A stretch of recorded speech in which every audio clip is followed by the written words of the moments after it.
మొదటి సమూయేలు గ్రంథము 6వ అధ్యాయము. యెహోవా మందసము 7 నెలలు ఫిలిష్తీయుల దేశమందు ఉండిన తరువాత ఫిలిష్తీయులు యాజకులను శకునము చూచువారిని పిలువనంపించి, యెహోవా మందసమును ఏమి చేయుదమో, ఏమి చేసి స్వస్థలమునకు దానిని పంపుదుమో తెలియజెప్పుడనగా, వారు ఇజ్రాయేలీయుల దేవుని మందసమును పంపివేయ ఉద్దేశించిన ఎడల ఊరకయే పంపక, ఏ విధము చేతనైనను ఆయనకు అపరాధమైన అర్పణము చెల్లించి పంపవలెను. అప్పుడు మీరు స్వస్థత నొంది ఆయన హస్తము మీ మీద నుండి ఎందుకు తీయబడక ఉండెనో మీరు తెలుసుకొందురనిరి.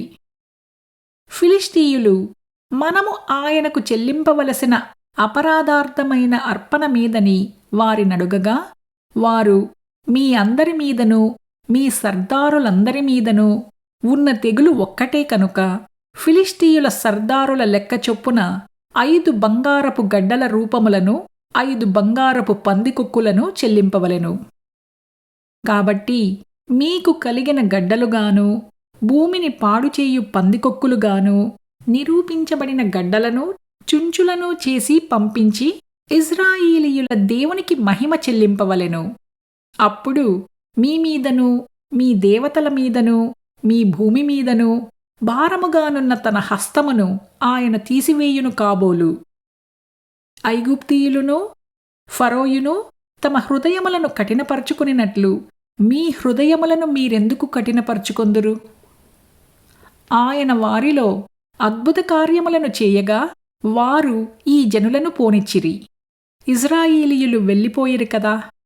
కాబట్టి మీరు క్రొత్త బండి ఒకటి చేయించి కాడి మోయని పాడి ఆవులను 2 తోలి తెచ్చి బండికి కట్టి వాటి దూడలను వాటి దగ్గర నుండి ఇంటికి తోలి యెహోవా మందసమును ఆ బండి మీద ఎత్తి, అపరాధార్థముగా ఆయనకు మీరు అర్పింపవలసిన బంగారపు వస్తువులను దాని పక్కనే చిన్న పెట్టెలో ఉంచి అది మార్గమున పోవునట్లు విడిచిపెట్టుడి. అది బెత్షెమెషుకు పోవు మార్గమున బడి ఈ దేశపు సరిహద్దు దాటిన ఎడల ఆయనే ఈ గొప్ప కీడు మనకు చేసెనని తెలుసుకునవచ్చును. ఆ మార్గమున పోని ఎడల ఆయన మనలను మొత్తలేదనియూ మన అదృష్టవశము చేతనే అది మనకు సంభవించెననియూ తెలిసికొందుమనిరి.